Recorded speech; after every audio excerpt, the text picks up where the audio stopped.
What's up, everybody? My name is Anthony Irvin. You beat yourself? Yeah, Yeah, CB myself. Yeah. Okay. I'm Jim Green. Don't even need a hit of traffic light. Okay, good. Welcome to One set. Here We Are. What's going on, man? Not much, dude.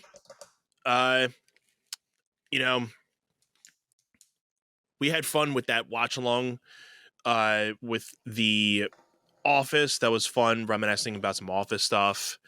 I haven't watched I used to watch, like, during the pandemic. I was like so big into just watching The Office almost like every day.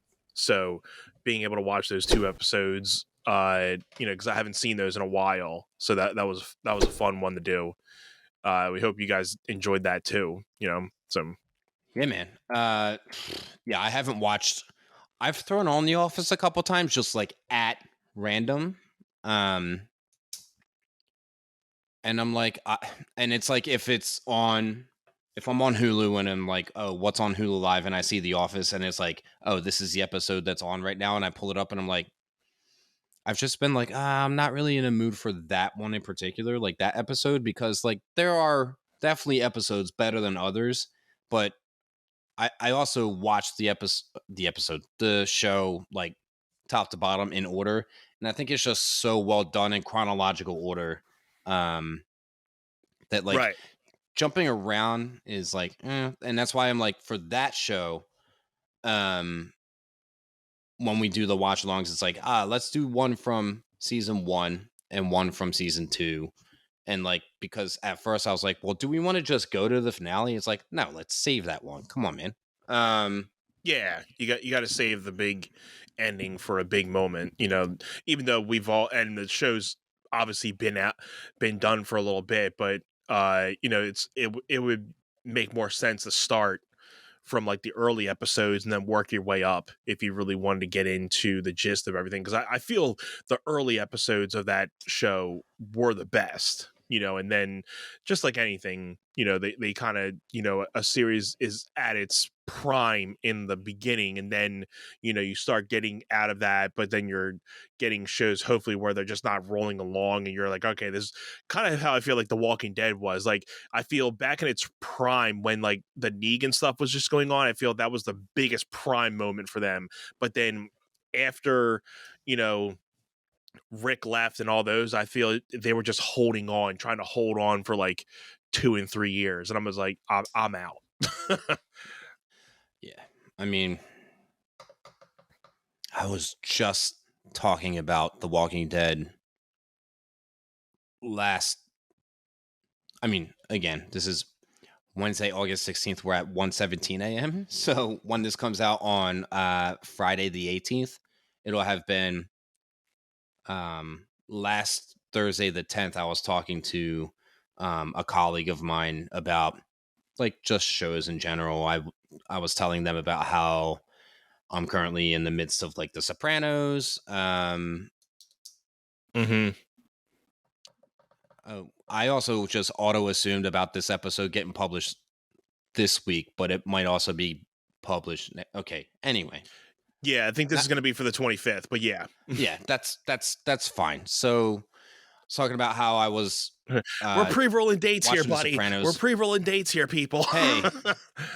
Hey, we have some stuff coming up, y'all, and we want to make sure that we aren't cornering ourselves into not releasing the content. We're like almost 100 episodes in, and we haven't missed a week, right?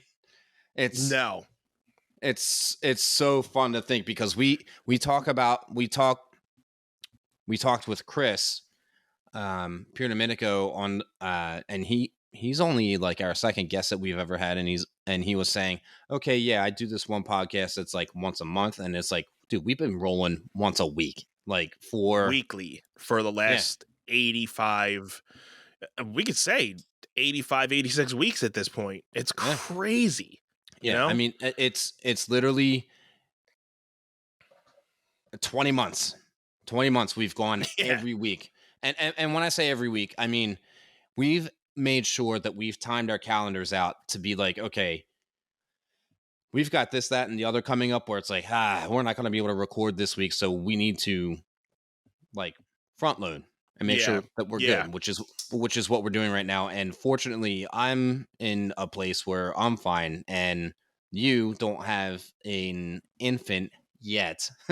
So I think that, I think that once that rolls around, 6 months from now, we're going to be maybe not struggling to get 2 episodes recorded at a time, but like the episodes are not going to be an hour and a half a piece for a little bit.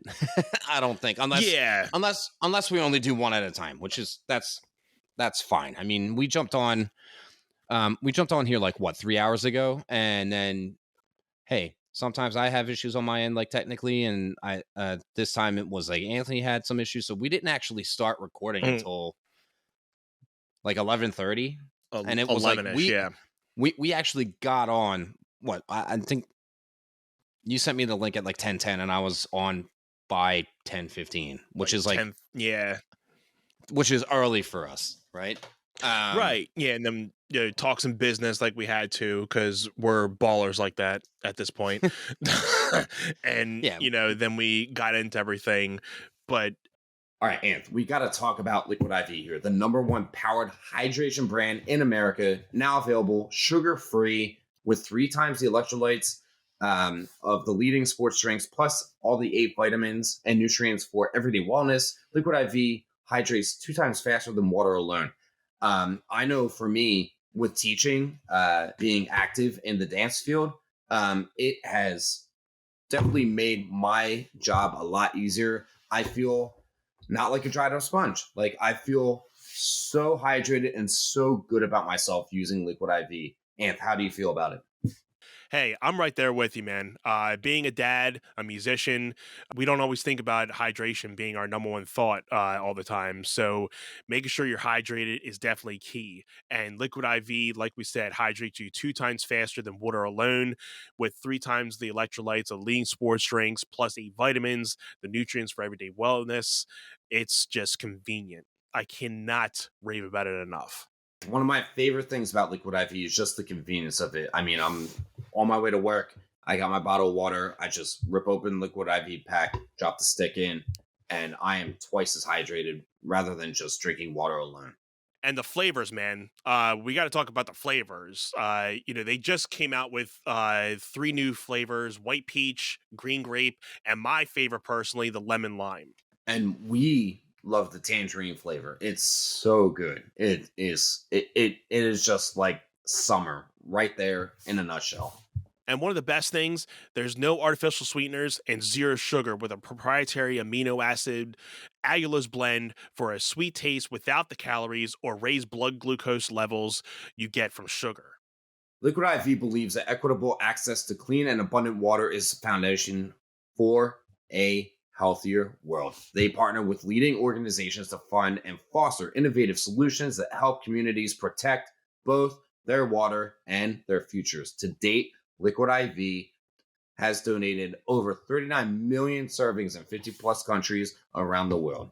Get 20% off when you grab your Liquid IV hydration multiplier sugar-free or any other variant at liquidiv.com and use our code OneSetPod. That is the number 1 SetPod at checkout. That's 20% off anything you order when you shop Better Hydration today using promo code OneSetPod at liquidiv.com. Have you ever wanted to start your podcast but didn't know where to start? The One Set Bros are here to talk to you about Zencastr. Zencastr is the ultimate based podcasting solution and now the all-in-one podcasting platform, making podcasting easy. They've sure made it easy for us to be able to record our podcast and our episodes every week for you guys. Once you've set up your account, you're simply 1 click away from recording a high-quality podcast with studio-quality sound and up to 4K video with your guests. My personal favorite feature is their multi-layer backups, which ensure our recordings are always in the highest quality, even during unstable web connections. And if you thought you needed multiple tools and services for your podcast, Zencastr's all-in-one podcasting platform allows you to create your podcast all in one place and distribute to Spotify, Apple, and other major destinations. Go to zencastr.com/pricing and use our code OneSetPod, and you'll get 30% off your first month of any Zencastr paid plan. I want you to have the same easy experiences we do with all our podcasting and content needs. It's time to share your story. Yeah, we wanted to do a small little plug with something. We talked about it at the end of the last episode, but we wanted to front load it into the beginning of this episode.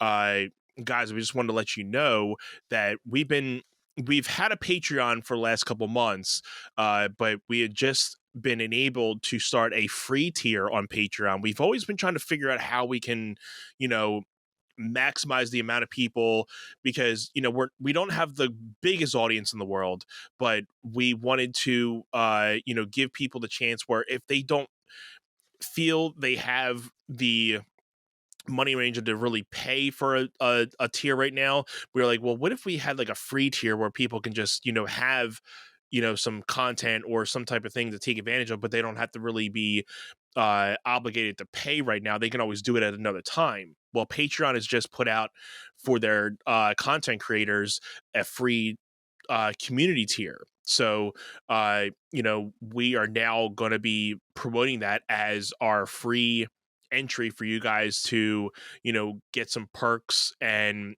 some early access into our episodes. We have some merch idea discounts for you guys, just to name a few. So if you guys are interested in joining our One Set Fam private community on Patreon, please go to the link in our description, hit up patreon.com/onesetpod, join us over there. You're going to be able to also monthly be able to talk to us in the private community once a month. We'll be doing a live Q&A, and we'll be able to talk to everybody, so you guys can ask us questions. What do you think of the pod? If you want more information about us, anything, it's just a live Q&A. We'll be doing that for about 15-20 minutes once a month. We're still working out the kinks, but we would love for you guys to join us over there. We want to start building a private adjusted community for everybody, so we can continue to build that trust with everybody. So again, head over to patreon.com/onesetpod, join the community for the free tier, and you'll see what you'll be getting very soon with you guys.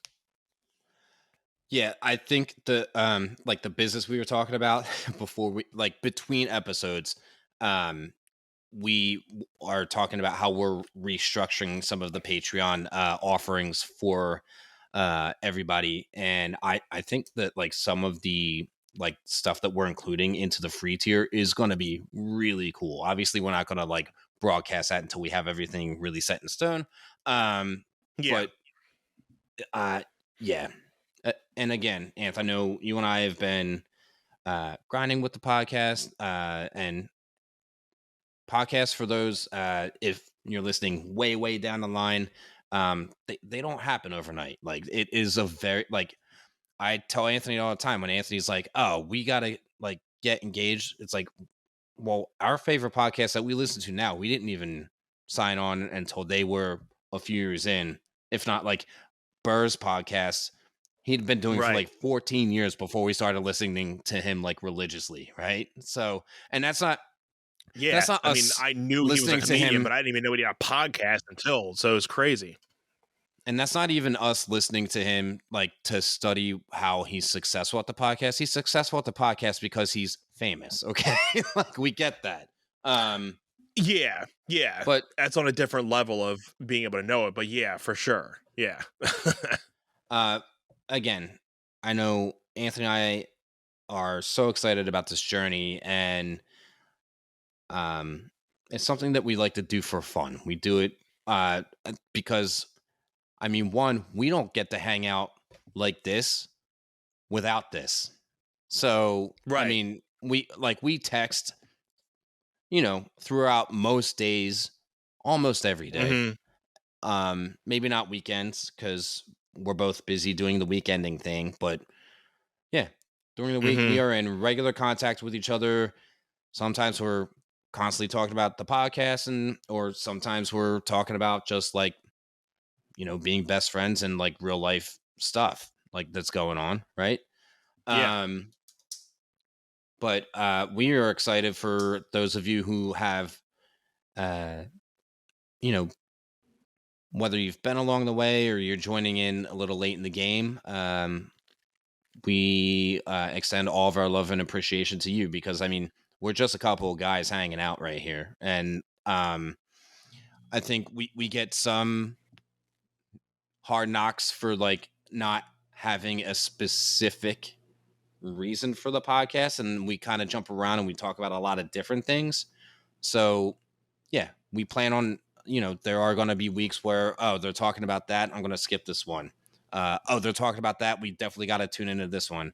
And I mean, really, like we feel that way watching some of our favorite podcasts where it's like, this isn't really our cup of tea, but that doesn't mean we just write them off. We come back and give them another shot next week. And sometimes, I mean, one of our favorite podcasts, I'm not going to drop it on here.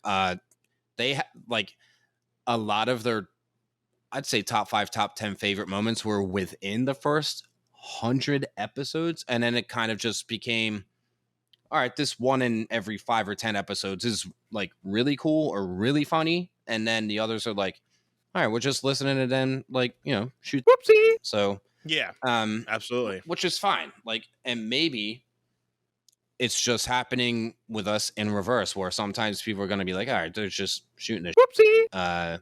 And maybe over time, we're going to see our better moments down the line. And maybe it's because we wind up finding other new things to talk about, which is why I know, Anth, you were like, hey, let us know what you want us, like, if there's a watch along, if there's a show, if there's a movie that, or we're trying to steer away from shows that it's like, okay, you really need to watch this one episode at a time, because we're not just going to randomly pick an episode 4 seasons in and say, hey, let's watch this if we've never seen it. Like, we're going to be right. Like, it's going to be out of tune for us. But if there are shows or movies that you'd recommend for us for a watch along, we are up for suggestions, honestly. So that's on the watch along front. We are trying to get a little bit more into y'all submitting questions for us for content to talk about. And, we'll throw, we'll throw you a little shout out, obviously. Anth, anything else before we get into like some of the ideas that we have for this one? Because it's fun. It's a little spin-off from one of the earlier episodes. It's not necessarily just on that one level of Anth, anything before we jump into that? No, I would say let's just get into it. I mean, I think to kind of tackle what we were talking about, I think we wanted to kind of, get a good like gist of talking about it with, because I was reminiscing on some music the other day, and I was listening to the collaboration album with Jay-Z and Linkin Park, and that album was just so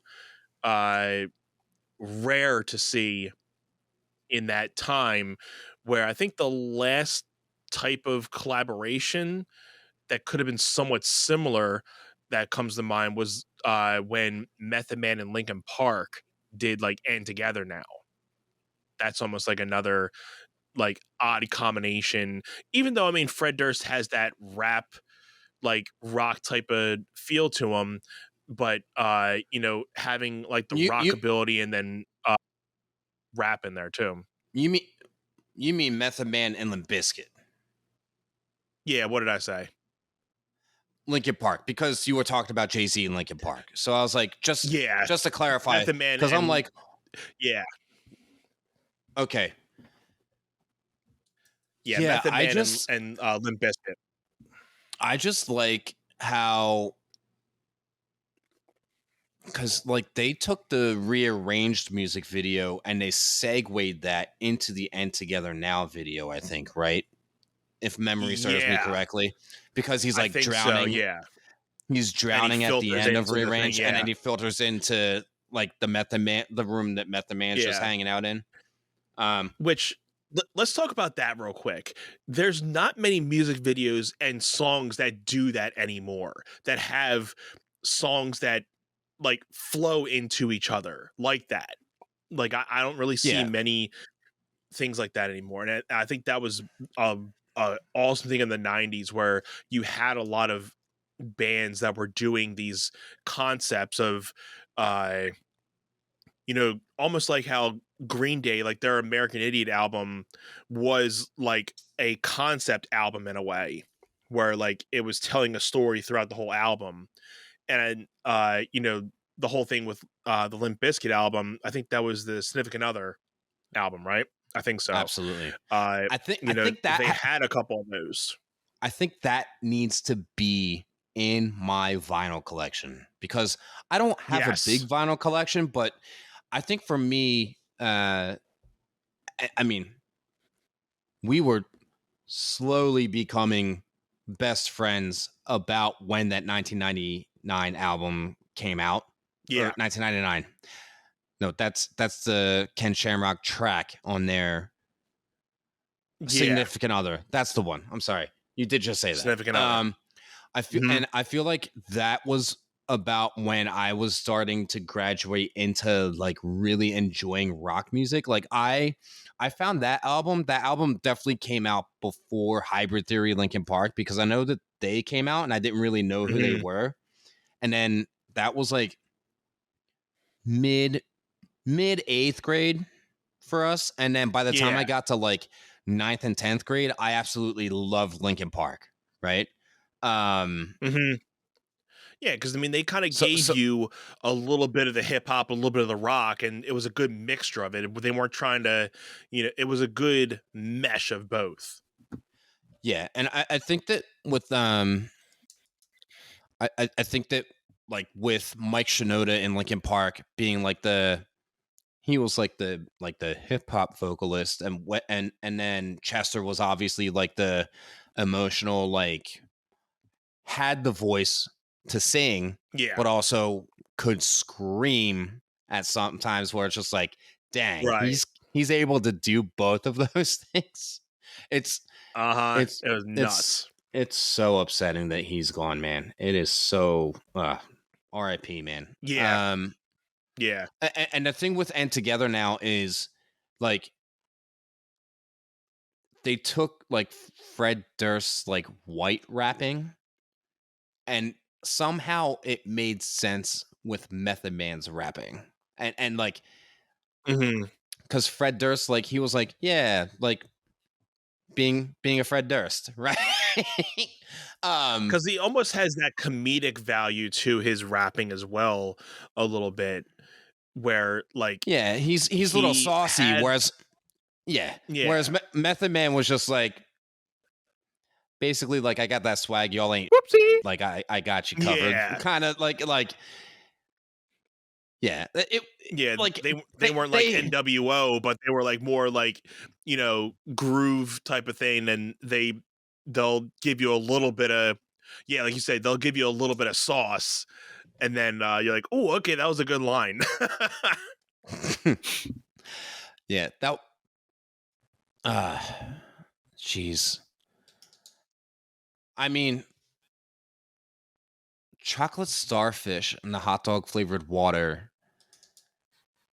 was like, there's only really one track off of that one, and I'm gonna dismiss the Mission Impossible theme because like I did like dance to that. That was my solo in 8th grade, my jazz solo, by the way. And this was when okay, so I'm going back 8th grade. Okay, 2001. Okay, that was when like the jazz scene, like in the competition dance world, like when I was growing up, like like the thrashy jazz, which encompass a lot of rock music, was happening. And I definitely paid dividends to that as to why I got into dancing in that realm, because it was music that I thoroughly enjoyed, right? And I thoroughly Hmm. enjoyed it because of how much I was thoroughly and like enjoying and loving dancing in that time, because I was starting to transition into like, okay, I like really, really love to do this. And I was taking it like a lot more seriously. Like, okay, I might want to do this like for like as long as I can, like going into like my adulthood. Like for you can't say for the rest of your life. I mean, you can. I shouldn't say you can't, but um and when I say you can't, I mean I met a legend at one of my studios. Now, granted, there is one who is in her early 90s and she is still teaching and going, and Wow. I have the pleasure of seeing her almost every week. And I mean there's no one like her. And there is another teacher at a different studio that I don't work at all the time, but I do like some projects for. And one of my colleagues Hmm. was telling me about, oh, wait until you meet so and so. They're like in their 70s or 80s and they are still taking ballet like full. Obvious, you know, not moving with agility like a 20-year-old, but moving with such grace that it's like you can tell that in her 70s and 80s that this is what she lives for. You know what I mean? So I got to meet Hmm. them a couple weeks ago, and I was like, I have heard so much about you, and I just want to say I have so much respect for you, because if you are able to carry your passion throughout your life like that, which is something I aspire to do, obviously, and I'm sure same with you, um, it's just such a cool thing to For see, sure. because you hear the stories about that, but when you get to meet those people and it's like, wow, tell me about like your life with your craft in this decade of your life, in your 20s and your 30s and your 40s and your 50s and your like, and to be able to Yeah. like watch them sit there and pan through their memory about their experiences like that, it's you just sit there in awe. I mean, it's literally like Ed Sheeran watching Andrea Bocelli, right? Which Yeah. we've talked about before. It's just like in awe Yes. about just how legendary and like when you are able to encounter that in real time, in real life before you, and they're having that conversation with you, it's like nothing else in the world matters in that time, because if you're not giving them your undivided attention, it's just like so disrespectful. So I'm like, Absolutely. nothing else in my life matters. Like this is just quality like life engagement that's going on right here. And I appreciate every You're just second of the soaking it all in. yeah, yeah, for sure. Let's jump back into the music video conversation, because the MTV Video Music Awards are coming up soon, and I Yeah, just want to man. say I saw the nominees for Video of the Year, and I was like, I don't care about any of these winning. So, and I that's was gonna say, just don't know anybody who's in there, but yeah. no, and it's like there is one song in the lineup that like I could play right now and listen to it top to bottom and say, if somebody asked me to play it back again, I would do it again, and I would do it again.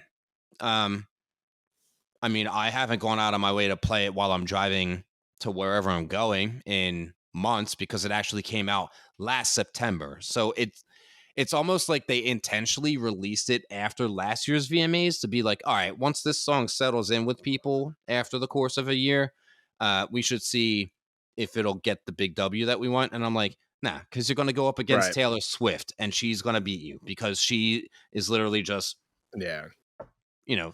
I mean, She's rolling in like, yeah. yeah, I mean, the prices for the concert I don't know who tickets. can beat Taylor Swift right now.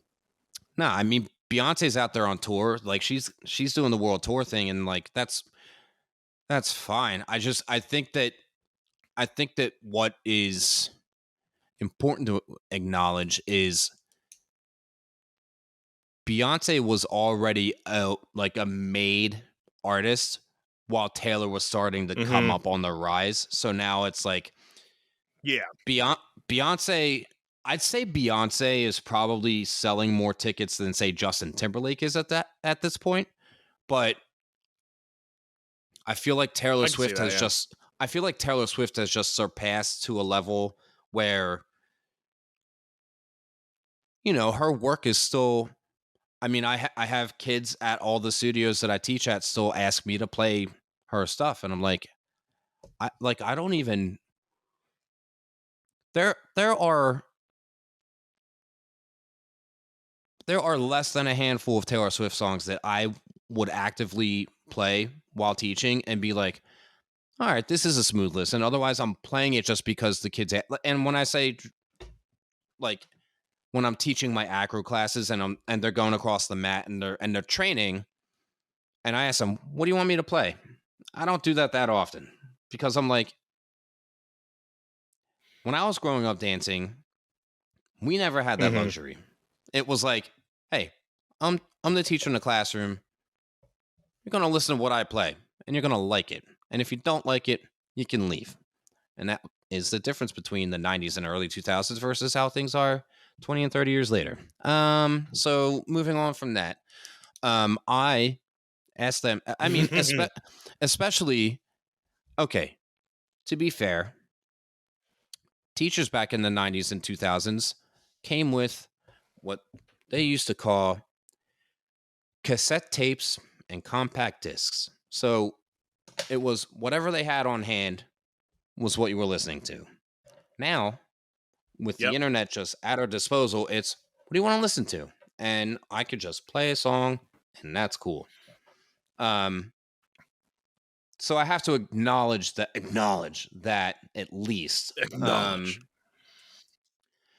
Yeah, I was just talking. Oh, yeah, because the one song, and I'll just say what it is. The one song that I could play over and over again, not endlessly. Like I heard it a lot in a certain time in the last year, and I got tired of it. So I haven't gone out of my way to listen to it. But if it popped on, like if I was out somewhere and I heard it, I wouldn't be like, ugh. I'd be like, oh yeah, this bop that I like listen to a lot. It's called Unholy by Sam Smith. And I like that song only because it's one of Sam Smith's songs that have like a very like upbeat dancey feel to it rather than a lot of his other stuff that is very like contemporary mellowed out, which, hey, there are a lot of his songs that I do like and I will go out of my way and listen to. Right. But everything else in the category for video of the year, I was just like, trash, nope, trash. And to be fair, it's not the video itself that I'm trashing. It's just like, I don't like the song, so I'm not going to watch the video. Like, hey, for all I know, it could be a not great song, and the video production or the content of the video could be masterfully done from a visual perspective. And it's like, but I'm not going to waste my time watching it if I don't like your music. Right. And what I was going back to saying, again, I'm going to try to backtrack this because I swore that Sam Smith song came out more than a year ago. And I'm like, well, then how is he up for consideration this year? And then found out, oh, yeah, no, the video was released in September of 2022. So I'm like, okay, he just made the cutoff, which is what I was just talking about. Just made the cutoff. Right. And I was like, well, there's the off chance that like the song came out and was out for like 2 to 3 months. And then the music video dropped. And I was like, wait a second. That's how it used to be back when we were growing up, is like you'd hear a song on the radio that was like, oh, so-and-so's got a new album coming out, and they'd push the first single first to see if people would tune into the radio to listen to it because you didn't have access to it until the album dropped. Now, what they would do back then, for any of you young audiences still tuned in and watching now, or maybe, again, down the line, listening and tuning in, Hmm. they would release a single first. Sometimes they would drop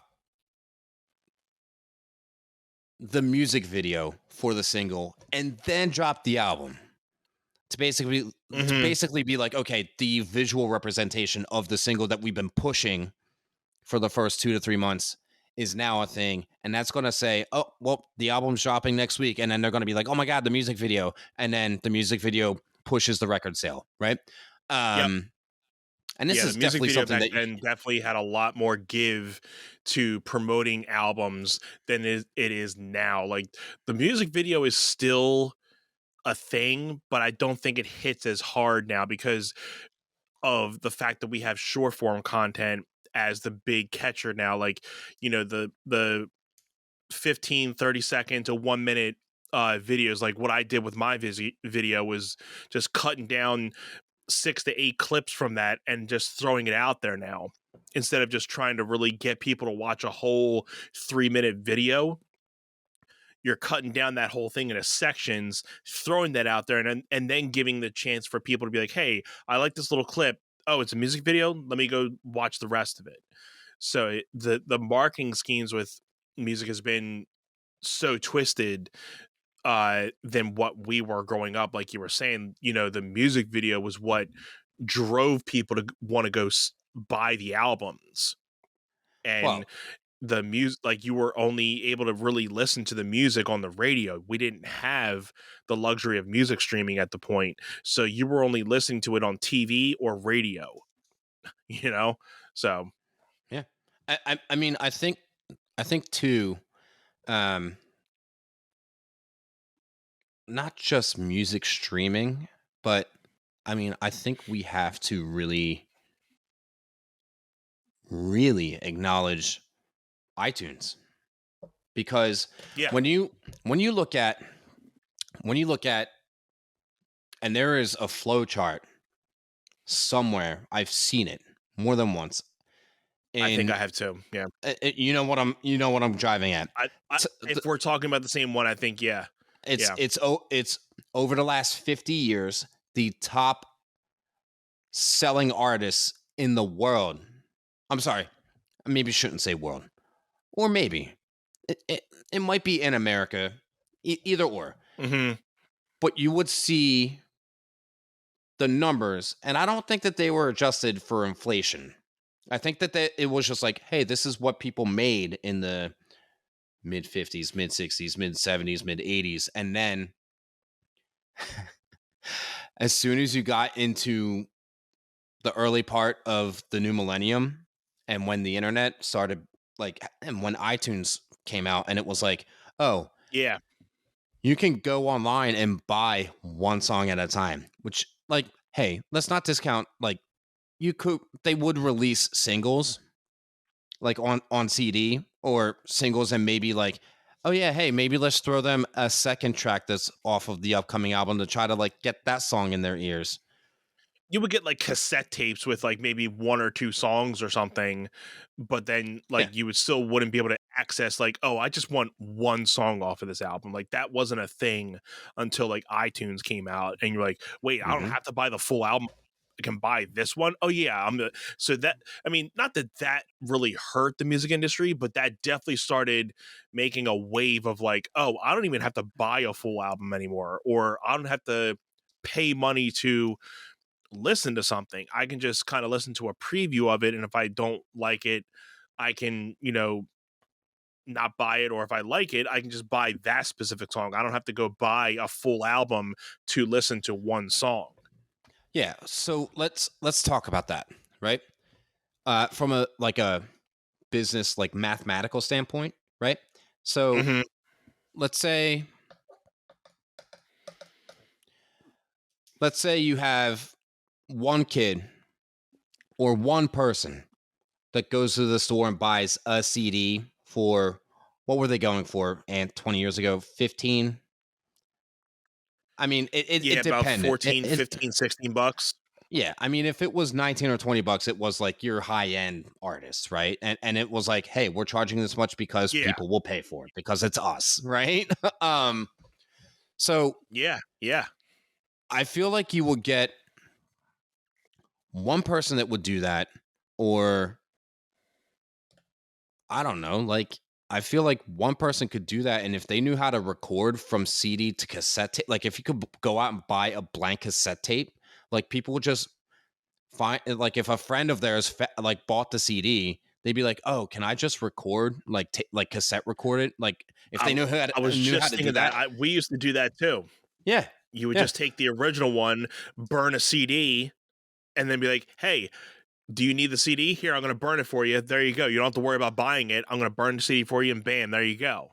Well, yeah, and I mean at that point, it's like I feel like there were people that were out there saying, "Oh, I'll buy the CD and then I'll burn it and resell it for $5 just because it's a burnt copy." And it's like if they could do that 4 times, they make their money back. And the 4 people with the burnt copies never went out and bought the Whoopsie. right. So, I'm sure people have done that too, easily. well, Uh, I think the people that were older than us probably did that, right? Because we were just young, and it was like, oh, we'd ask our parents, "Hey, you want to throw us some money for?" Because we weren't working at the time, so I feel like the people that worked no, figured out how to make that happen, right? So right. I think what I'm driving at here is okay. So that one person just went out and bought a CD. Let's just call it $15, just to even it out. You now have 15 kids that paid $1 for a song, just the one song, like the main song. And that artist sees that same return. The record labels see that same return, right? Because they're dropping. I mean, by the time iTunes became a thing, people were dropping 3 singles before they released the entire album. And it's like, oh, Yeah. here's my first single, and everyone's paying $1. And then they drop their second single, and everyone's like, "Oh, well, I got $1. Buy." And then here's Yep. here's our third single. Buy. Yeah, and then it's like, or if you waited and you didn't buy those because you had a friend that bought it and just either ripped you a CD or emailed it to you and said, "Here's your single," and then it's like, "Oh, by the way, here's our full album that's 20 songs, and you can pay only $13 for it." People would be like, "Oh, dang, that's less than $1 a track. Buy the whole album." And it's just genius. Right. It's genius. But that's why You started having that's a part lot of the reason more why the options music at that video point. value just the music video value just dropped immensely once the internet, you were able to buy one track or an entire album through Apple. And I mean, before iTunes, there was Napster. There were the other things that you could download, do the illegal download thing. You can still rip off YouTube, in case you didn't know. But like when really? oh, really? You didn't know that?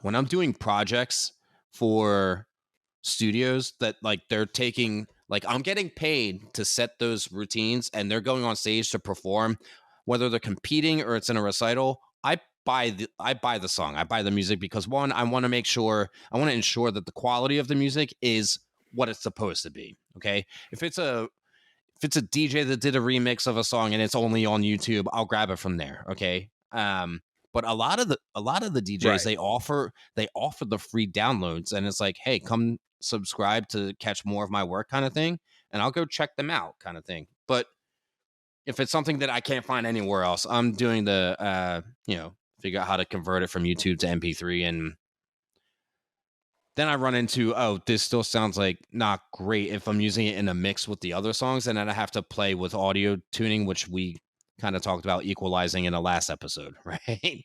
Right. But yeah, Right. anyway, I digress. On you, because I feel like I've been kind of I running was my trying to mouth look about all this. for a spot of. No, I was trying to find this pie chart about. I was watching this YouTube video about saying like, oh, how Spotify basically saved the music industry I'm trying to find the video that I was watching. I'll put it up there, but they gave a pie chart on the fact that, you know, with CD sales kind of like declining over the last couple years, and this was probably back in the late 90s, early 2000s, where CD sales were starting to go down. And then when you saw music streaming starting to poke its way through with like iTunes, but then when Spotify really started cranking their investment in, like, that was when you were able to just start being like, oh, I can click on a song and listen to a full album. I don't even have to buy it. I don't have to click on it and buy it for $1. I can just listen to this full album for free and listen to it as many times as I want. So now I like it. With that, I'm like, I don't even know when the last time I bought an album, because of the fact that, like, you can just go right on said music sites like Spotify and you know, Apple Music, Amazon, and just listen to a full album without even having to buy something. You know, Well, other than like the paid plans and stuff, but like, it really made a change in the industry where, you know, you can just now start listening to music without even necessarily having to pay for it. I mean, other than like a subscription process, but like, you have everything at the tips of your fingers to be able to listen to whatever type of music you want. well, you have stuff on Spotify. Like, do you receive royalties for people listening to you on Spotify, or is it just like a, hey, I'm like, my stuff's out there, so it's just an opportunity No, for people to you stream my do. content? I do get yeah, like every time somebody does stream my music, I do get a small portion of money from there. And again, that's the big dilemma now with artists, is like the streaming platforms are not giving the artists the amount of, you know, change that they probably do deserve from their streams. Like, Spotify pays artists like 0.001 or 0.006 per stream cents. Yeah.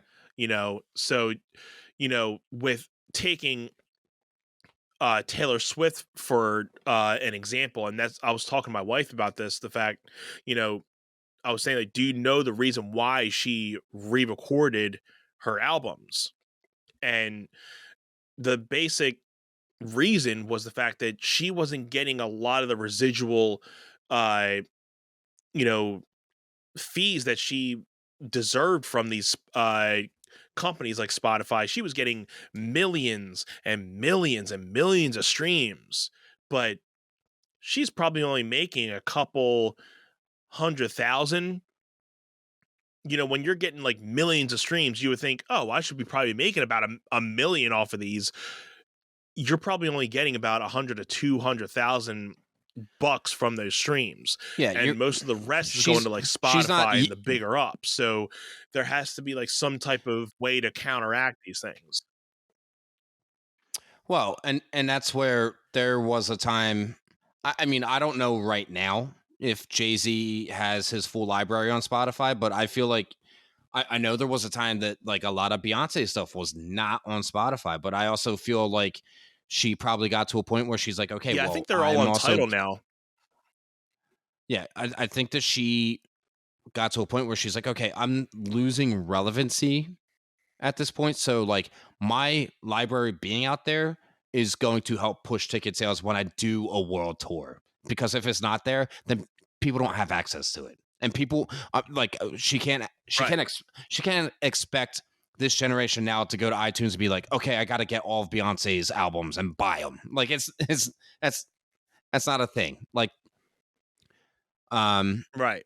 like Taylor Swift is going to get those album sales on iTunes. Like she just will, especially, you know, you have kids that have access to the internet. Like if they have iPads and they're like, okay, I'm just jumping on and I've got my parents' credit card on file. I'm just going to go buy and like it's done.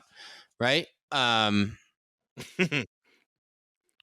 So I just, Yeah, because I mean, when you have artists that are like, having like management, labels and publishers and all those, and the artist is usually at the bottom of the totem pole to get paid for those. Yeah. So now Taylor had re-recorded her albums personally, so that now when you stream a lot of her stuff, a lot of that money is going straight to her. She's not getting a lot of the stuff's not filtering down to her anymore. It's going straight to her. So she's kind of making the industry work for her now, instead of, having all these filterings going through too. So, that's half the reason why you had a lot of like last, what was it, 2 years ago, where a lot of artists were getting their music off of Spotify because they knew they weren't getting the right amount of money that they deserved. But you're not going to change something like that by just going off the string. You're going to have to change the insides work view of that. It's going to be hard for us as musicians to change that by not just going off of these platforms, because there's always going to be a platform for people. There's always going to be a way for somebody to just listen to music, because no offense, the average listener is not caring about, oh, I'm going to listen to this because I know they're going to get paid. They're going to listen to it because they know they can listen to it for free. They're not necessarily worrying about the compensation for the artist at the first sight of listening to a song. But again, we can get a deep dive into a lot of that stuff. But the fact that, the music industry has definitely changed, and the fact that like streaming has been a godsend for people to listen to music in a free type of way. But now it's to the point where these companies are starting to take advantage, and the artist is now not getting nearly the amount of money they deserve. Because you would think you get a stream, you should probably get closer to $1 for each of those streams. So there's going to have to eventually be some middle ground with these streaming platforms. And, they have algorithms as well. So you have to, fight to keep yourself in the algorithm, fight to, get your music out there. So there's always something that you're battling. Yeah, I know. It was 2013. It was early July, and Jay-Z's Magna Carta album. Oh, jeez. I'm trying to remember, because it was called Magna Carta something. But again, this is literally over 10 years ago. Magna Carta. Oh, maybe it's Magna Carta Holy Grail. Yeah. Yeah. Magna Carta Holy Grail is the 12th studio album by Jay-Z. It was made available at first for free digital download for Samsung customers via the Jay-Z Magna Carta app on July 4th, 2023 or 2013. So being that I was like the only Samsung user amongst my friends, and they were like, whoa. And I was like, yeah. So Samsung paid Jay-Z like $1 million to have it exclusively free to download on their devices as like a marketing jump for them. Right. And right. So I got the album first, and me and the Point Blank crew, we were set to perform the next weekend, like July, and by the next weekend, I mean like it was July 7th and 8th and 9th. And I think it was available on Samsung devices for like 2 days for free download before the album was available to everyone for purchase. So we actually blocked in a track from that album into the performance as like a freestyle, like, okay, solo. And then we all like came together for like a little bit. and it was like everyone was and when I say everyone, I mean like the studio that was there with us, that like I guess a handful of them knew of the album because it had just dropped like the day before we performed it, like available to everyone. So when we went on stage and performed and the song Right. dropped, there was like a massive eruption from the kids because they were like, "Oh my god, they're doing one of the new," and it was like the song only just came out a couple days ago, and parents were like, "How did you do that?" And it's like, I had a Samsung phone. Like I had Thanks, Samsung. yeah, I had early access to the entire album, and I played it for like the people that I was dancing with at the time, and they were like, "Oh, we should do that song. Like that song's gonna blow up." So yeah, that is that was a fun moment because that was like on stage. We knew that the song was gonna drop, and we knew the kids were gonna lose it. So that was pretty cool, and all thanks to Yeah, that's awesome. the Samsung phone. Right? Yeah, it's Sammy sung. Sammy Sung.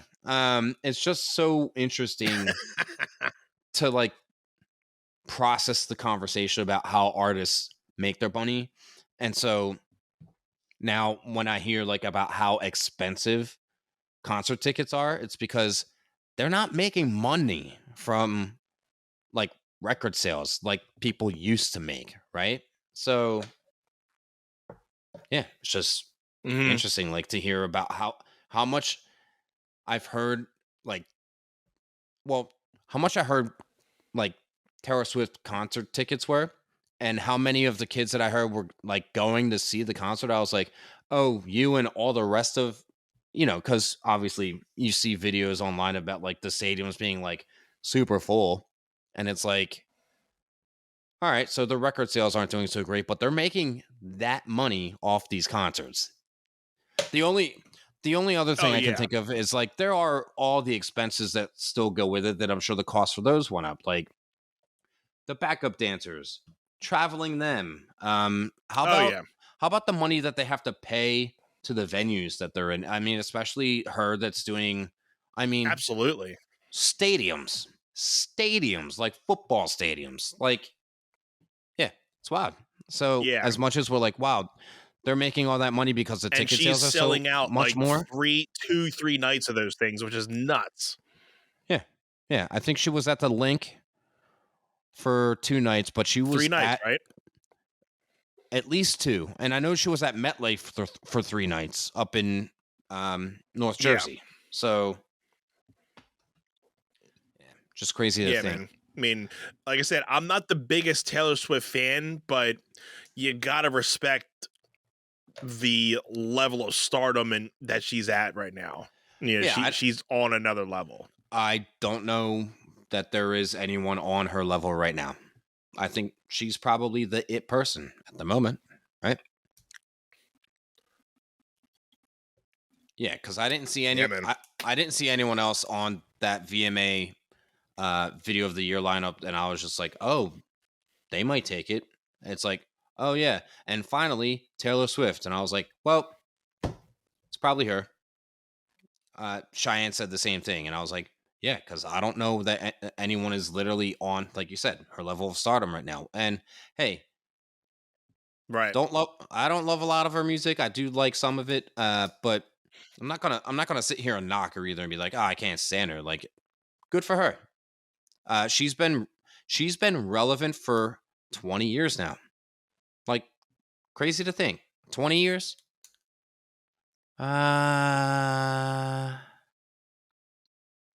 No.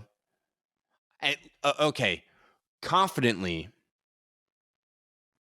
15. Confidently 15. I'd have to look up and see when Love Story came out. And I want to say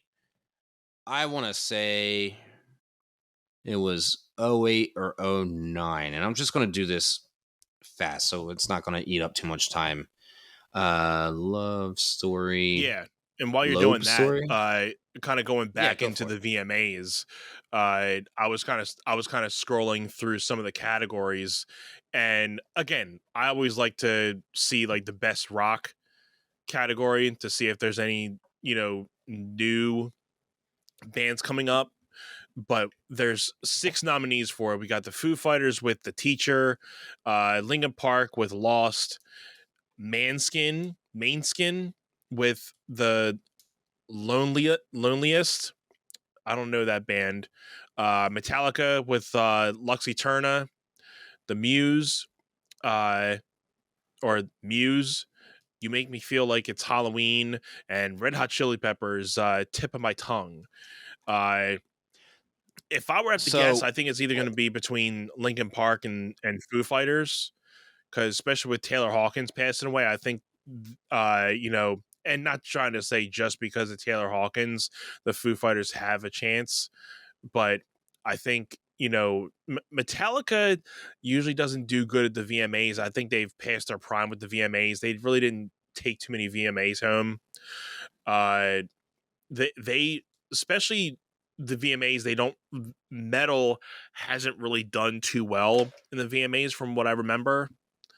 I mean, even rock still hasn't been too big in the VMAs. I mean, you see the songs of the year is mainly pop and hip hop. So, like you said, video of the year, Doja Cat, Miley Cyrus, Nicki Minaj, Olivia Rodrigo, Sam Smith, SZA, and Taylor Swift. Pop, hip hop, pretty much. So rock is kind of been dead in the VMAs for a long time. Yeah. Real quick, I am gonna play you the song Mainskin does, and you'll be like, oh, okay, I know this one, because it they blew up with it, but there are other tracks that they came out with just haven't hit nearly as hard. And it's probably because they covered a very well-known hip hop piece and made it their own rock version. So give me a second. Sure. Put your loving hand. Yeah, so that's Beggin' by Mainskin. They are from... You've heard that song. Gotcha. Come on. That one, right? I don't think I have. It doesn't sound familiar, but... What? They were on, mainstream... They sound like a good band. They were on mainstream radio. They are from... Hang on. Come on. And that's the thing. I rarely listen to any mainstream, that's radio fair. music that much anymore. I really don't either. But they're nice. I mean, they're nice. They got a nice sound to them. Yeah. So I would say it's probably going to go between Linkin Park and Foo Fighters for that one. Yeah, I'm still down with that, especially because that Mainskin track, the one that I just played, blew up and was really big and popular. But here they're a European band, so I feel like they're probably doing. Yeah. They're probably doing well over there. But yeah, I could see Foo Fighters or Linkin Park taking that one for sure. I haven't even looked at all the other nominees because I'm just kind of I had a couple friends dancing in the VMAs on backup, so I've tuned in to see them. But right. I haven't actually actively watched the VMAs top to bottom because I feel, I guess, I'm getting old and I'm just disconnected from current popular pop culture stuff. So same. Yeah. I haven't really done that either. It again, when we were in high school and stuff, that used to be the thing. Hey, you have to watch the VMAs, but it was always usually the week you come back from school or the week right before school. So sometimes we'd have to fight our way to go to see it because our parents would, or at least my parent. Even my mom would be like, well, no, you have school tomorrow, you can't watch it. But then I'll be kind of sneaking in my room to kind of watch it because that would be the talk of that first week of school. And if you didn't see or hear it, you didn't know what to talk about. So it's just more. You were just a peasant. Definitely. just a peasant. But now it's just, it's not like the way it used to be. A lot of things are not like the way they used to be. But like you said, I think it's maybe because we're just getting old.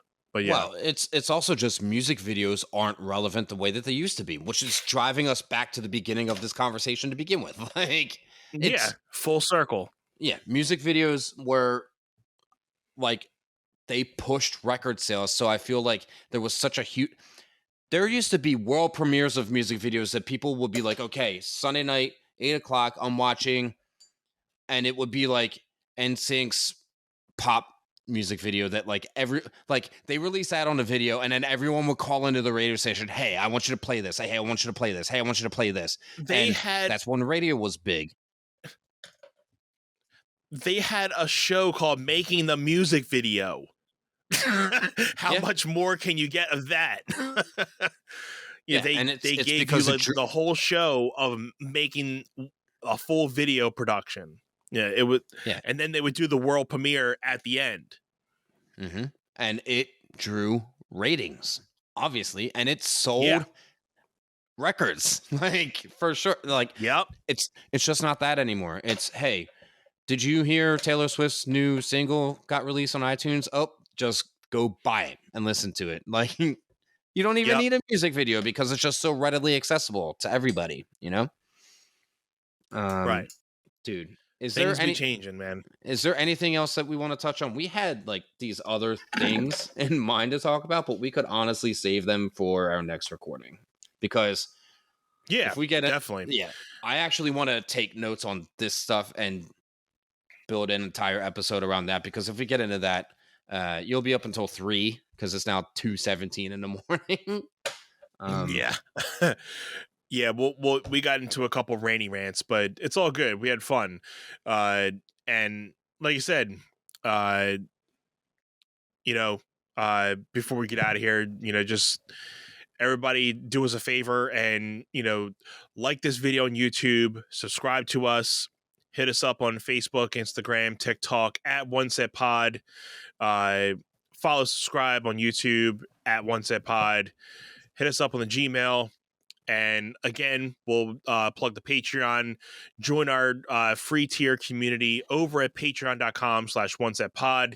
And you guys will be getting some perks there with us. And you have the option for paid tiers as well. So make sure you check that out. The Patreon's going to be getting some changes within these next couple weeks, so be on the lookout for that as the tiers kind of do a little bit of editing and flipping. But make sure to join the free tier, get in on that, and we'll be doing some Q&As with you guys very soon, and we look forward to chatting with the One Set fam in person and connecting with you all very, very soon. Buddy, anything else you want to say? Nah, man. All the love to you. All the love to our fans, present and in the future. I'm excited. Again, I know I keep saying I can't believe we're coming up on episode 100 soon, man. Wow. Same, man. Dude. We're going to be doing big things, brother. One set, man. All the love. One set. Thank you all.